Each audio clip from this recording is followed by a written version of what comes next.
बहुत स्वागत है। आज आप पढ़ेंगे पर्यायवाची का भाग नंबर 2।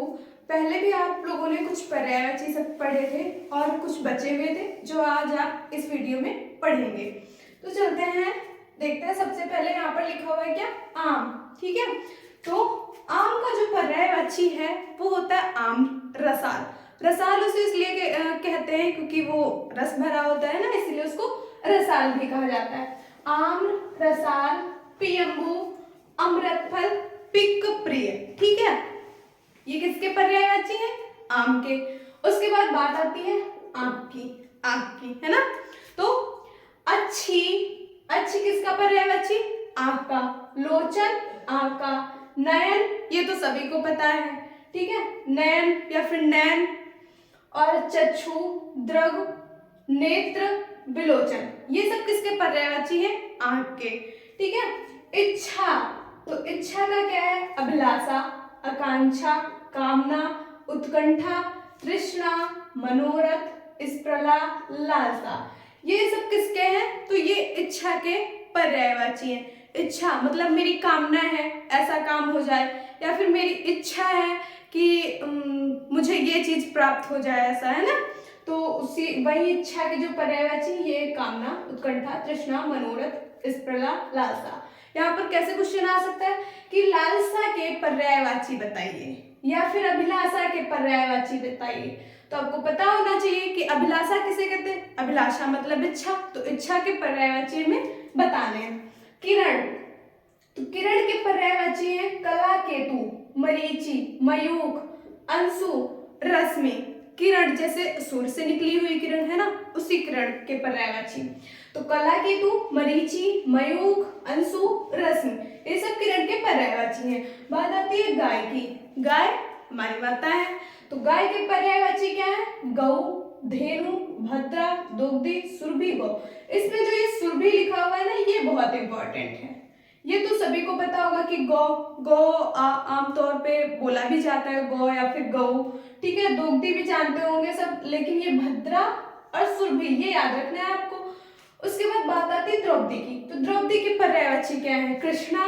तो देखिए, कृष्ण जी की पर्यायवाची अलग है, लेकिन यहाँ पे द्रौपदी का पर्यायवाची कृष्णा है। ठीक है, कृष्ण नहीं, आपको यहाँ पे मतलब कंफ्यूज नहीं होना है। कृष्ण नहीं बल्कि कृष्णा। कृष्णा किसका पर्यायवाची?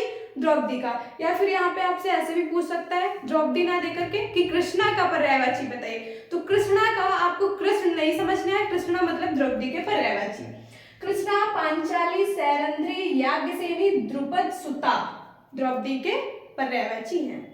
धनुष के वाला है ना, चलाने वाला, तो धनुष के पर्यायवाची कमान, पिनाक, धनु, कोदंड और सरासन, चाप। अब यहाँ पर एक चीज देखिए कि धनुष के जो पर्यायवाची इसमें देखिए क्या लिखा हुआ है? धनु। और गाय का पर्यायवाची क्या लिखा हुआ है? धेनु। तो इसमें आपको कंफ्यूज नहीं होना, जैसे कल मैंने आपको मध्वा और माधव बताया था। ठीक है, इसी तरह यहाँ पे क्या है? धेनु और धनु। तो गाय का पर्यायवाची धेनु है, धनुष का धनु है। ठीक है, पत्नी, पत्नी के पर्यायवाची क्या है? भार्या, कांता, वल्लभा, धरणी, जोरु, वधु, सहगामिनी, वामांगी, दारा, गृहिणी, ये सब किसके पर्यायवाची हैं? ये पत्नी के पर्यायवाची हैं। बात आती है पर्वत की। तो पर्वत के पर्यायवाची गिरि, शैल, नद, भूमिधर, अचल, और उधर एक लिखा हुआ भूधर। ठीक है, भूधर और भूमिधर तो एक ही जैसे, एक याद करिए तो आपको याद रहेगा। फूल, फूल के पर्यायवाची क्या है? फूल के तो कुसुम, पुष्प, प्रसून, पुहुप, पुहुप ये लिखा हुआ है, मंजरी और पुष्पीय। ठीक है, बात आती है भ्रमर की। भ्रमर, भौरा। ठीक है, भ्रमर को क्या कहते हैं? भौरा। तो भौरा के पर्यायवाची यहाँ पर है। तो देखिए यहाँ पर लिखा मधुकर, मधुप, अली, भृंग, मधुराज। मधुराज किसका पर्यायवाची है? भौरा का। और देखिए लास्ट में भौरा भी लिखा हुआ है। तो भौरा तो सभी जानते हैं। ठीक है, तो अगर क्वेश्चन पेपर में आपको घुमाया जा रहा है तो कैसे पूछेगा कि भौरा ना, सीधा सीधा देखिए इसमें से अली दे दिया जाए, अली। देखिए मधुराज आइडिया थोड़ा बहुत लग सकता है कि मधुराज किसे कहते हैं, ठीक, लेकिन अली जब तक याद नहीं होगा तब तक आप ऐसे आइडिया नहीं लगा सकते कि अली किसका पर्यायवाची हो सकता है। तो इसमें डायरेक्ट भौरा ना देकर अली पूछ लिया जा सकता है कि अली का पर्यायवाची बताइए घुमाने के लिए, ठीक है। तो आपको याद रखना है कि अली किसे कहते हैं, भौरा को। मदिरा, मदिरा के पर्यायवाची मधु, दारू, मदिरा मतलब शराब, मद्यपान कहते हैं ना, मद्यपान नहीं करना। तो मद्य भी इसका एक पर्यायवाची लिखा होगा मैंने, ये देखिए मद्य। सुरा, आसव और शराब, सोम, ये किसके, मदिरा के। मोर के, मोर राष्ट्रीय पक्षी। तो मोर के पर्यायवाची मयूर, केकी, सिखी और ध्वजी। ध्वजी उसे क्यों कहते हैं, क्योंकि उसके सर पे वो कलगी जो लगी होती है ना। सिखी, ध्वजी, सारंग, हरि और कलाची। देखिए कलाची भी लिखा हुआ, कलगी उसके सर पे होती है। बात आती है शेर की, तो शेर के पर्यायवाची, शेर का शार्दूल, केहर, वनराज, वन का राजा, जंगल का राजा शेर होता ही है, तो इसीलिए उसको वनराज कहा जाता है। केसरी, चित्रक। सीता, सीता के पर्यायवाची, तो सीता के पर्यायवाची भूमिजा, जनक तनया, क्योंकि वो जनक जी की बेटी थी, और जानकी, जनक सुता, ये किसके पर्यायवाची, तो ये सीता जी के पर्यायवाची हैं। इधर देखिए वृक्ष की बात आती है, वृक्ष के पर्यायवाची, तो यहाँ पर लिखा है तरु, पादप, पेड़, अगम, विटप, द्रुम, ठीक है। पादप तो आपको साइंस में देखने को मिलता होगा कि पादप लिखा रहता है, ठीक है। और वृक्ष, तरु, पेड़ तो सभी को याद रहता है। तीन और याद कर लीजिए, अगम, विटप, द्रुम, बस, ठीक है। जीव के पर्यायवाची प्राणी, चैतन्य, जीवन और प्राण, ये किसके पर्यायवाची है, जीव के। नैसर्गिक, नैसर्गिक मतलब प्राकृतिक, ठीक है। तो नैसर्गिक का जो पर्यायवाची होगा वो भी क्या हो जाएगा, प्राकृतिक, स्वाभाविक और वास्तविक, ये सब किसके पर्यायवाची, तो नैसर्गिक के। जीव के पर्यायवाची, तो जीव का क्या होगा, रसना, रसज्ञा, रसिका, चंचला, है ना। दास, चंचला क्यों कहते हैं, क्योंकि जीभ बड़ी चंचल होती है, ज्यादा बातें हम लोग क्या करते हैं, सारी बातें जो भी हम लोग जीभ से ही तो करते हैं, क्योंकि जब बोलते हैं तो देखिए जीभ ऊपर नीचे बराबर चलती रहती है, इसीलिए उसे चंचला कहा जाता है। दास, दास का पर्यायवाची भृत्य, सेवक, परिचारक, किंकर, अनुचर। शिक्षक का पर्यायवाची, शिक्षक का तो आप जानते होंगे क्योंकि आप लोग पढ़ते हैं, इसीलिए पता होगा कि क्या बोलते हैं शिक्षक को, और किन नामों से जाना जाता है। तो आचार्य भी शिक्षक को कहते हैं, गुरु भी शिक्षक को कहते हैं। प्रवक्ता आप लोगों ने नहीं ज्यादातर सुना होगा, या फिर हो सकता है सुना भी हो एक दो बार, लेकिन ये आपको याद रखना है क्योंकि ये थोड़ा सा हटके है। उसके बाद बात आती है व्याख्याता की, और अध्यापक तो सभी को पता है। बहन, बहन का पर्यायवाची सिस्टर, है ना, तो इसको क्या बोलेंगे, भगिनी, सहोदरा और बहन, जीजी या फिर दीदी भी आप कह सकते हैं। तो ये सब किसके पर्यायवाची हैं, तो ये बहन के पर्यायवाची हैं। दर्पण, दर्पण मतलब आईना, प्रतिबिंब, ठीक है। तो प्रतिमान, देखिए प्रतिमान, आईना, शीशा, आदर्श, ठीक है, आदर्श भी कहते हैं इसको, दर्पण को। प्रतिबिंबिक, ठीक है, प्रतिबिंबिक किसका पर्यायवाची है, तो दर्पण का। वर्षा के पर्यायवाची, तो वर्षा के पर्यायवाची है वर्षण, बारिश, बरसात, वृष्टि, ठीक है। ये सब किसके पर्यायवाची है, तो ये। अब बात आती है अंग की, अंग के पर्यायवाची क्या है, अंग जैसे बॉडी का कोई एक हिस्सा, उसी को हम अंग बोलते हैं ना। तो अंग का क्या होता है, अंश, अंश मतलब टुकड़ा, तो बात वही हुई, बॉडी का कोई हिस्सा या बॉडी का कोई एक टुकड़ा या फिर कोई एक अंश, है ना। अंश, अवयव, हिस्सा, भाग, देखिए सारे सब आ गए, तो ये है अंग के पर्यायवाची। कुत्ता, कुत्ता के पर्यायवाची, इसको स्वा भी कहते हैं, स्वान भी कहते हैं, तो ये याद रखना है कि स्वा भी कुत्ता का पर्यायवाची है और स्वान भी कुत्ता का ही पर्यायवाची है। कुक्कुर, सुनक और सारमेय, ये किसके पर्यायवाची हैं, तो ये है कुत्ता के पर्यायवाची। बात आती है आश्रम की, तो आश्रम के पर्यायवाची मठ, विहार, कुटी, अखाड़ा, संघ, ये सब आश्रम के पर्यायवाची हैं। अनुपम के पर्यायवाची, तो अनुपम क्या है, अपूर्व, अद्वितीय, अद्भुत, अनोखा, अनुण, अतुल, ये सब किसके, देखिए अनुपम के पर्यायवाची, और सब के सब आ से ही स्टार्ट हो रहे हैं।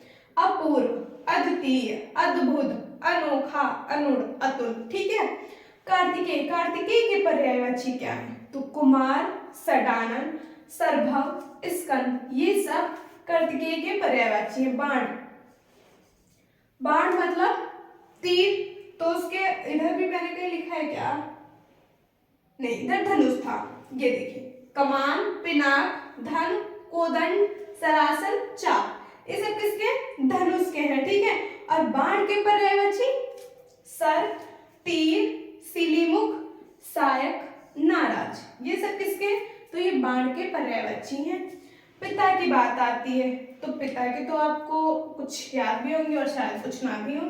तो देखिए, जनक, जनक किसे कहते हैं? तो पिता को कहते हैं। तात भी पिता को ही कहते हैं। और बाप तो आप सभी को पता होगा, क्योंकि बाप शब्द जो है वो भाषा में प्रयोग किया जाता है, तो इसलिए याद हो। उसके बाद पितृ। ठीक है। तो इसमें से पूछा जा सकता है कि जनक का पर्यायवाची बताइए। तो जनक किसे कहते हैं? बाप को या पिता को, पापा को। ठीक है। तो उन्हीं के पर्यायवाची में बताने। बात आती है पति की। तो पति के पर्यायवाची नाथ, स्वामी, वल्लभ और ईश, भर्ता, कांत। एक बार इधर देख लीजिए, यहाँ पर मैंने लिखा था क्या? पत्नी। पत्नी का क्या था? भार्या था। लेकिन पति में क्या है? भर्ता है। तो ये आपको याद रखना है। और हाँ, इसमें क्या था? कांता था। इसमें क्या हो गया? कांत। जैसे कल आपने पुत्र और पुत्री में देखा था, तनय पुत्र का था, तनया हो गया तो पुत्री का हो गया। इसी प्रकार यहाँ पर है कि कांत जो है वो पति का है, लेकिन कांता हो गया तो पत्नी का हो गया। तो ये आपको याद रखना है। भी कुछ एक तो और है, वो मैं बताती हूँ, ये नोट कर लीजिए आप लोग। इधर मैं थोड़ा रफ कर रही हूँ।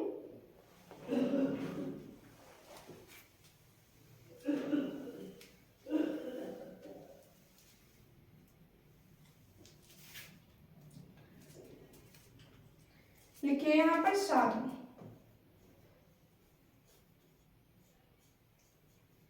साधु के पर्यायवाची सज्जन,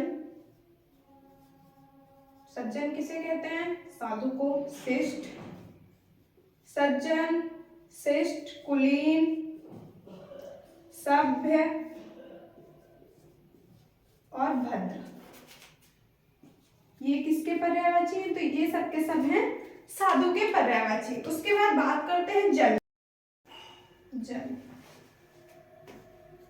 जल के पर्यायवाची नीर, सलिल, नीर, सलिल, तोय, वार,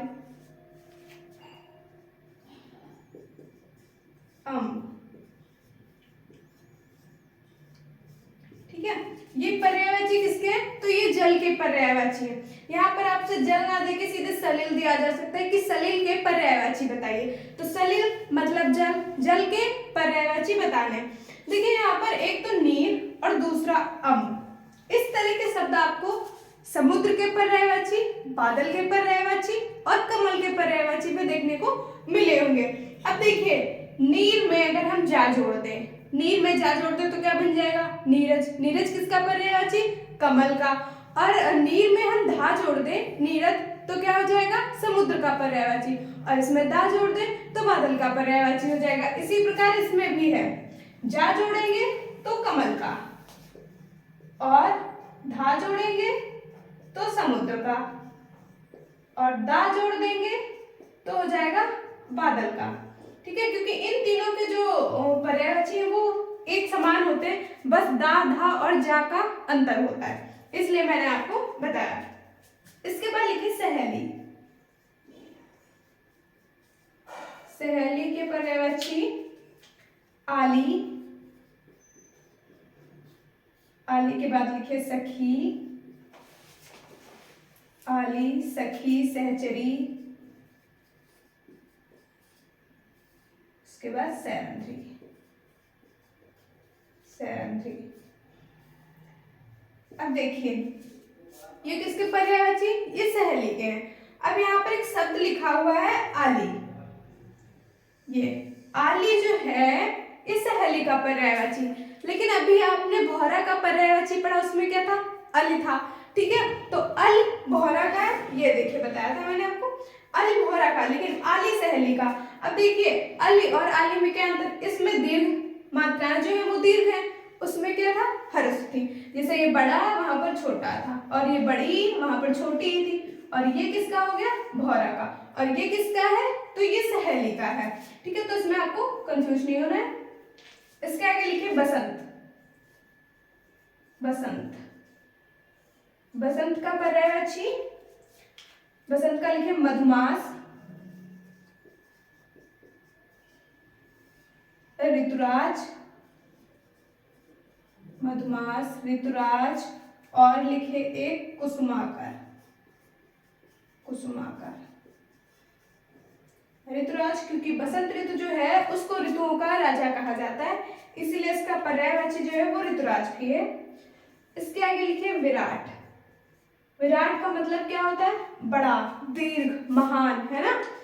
तो इसके पर्यायवाची लिखिए दीर्घ, बृहत, दीर्घ, बृहत, और लिखिए बड़ा, महान।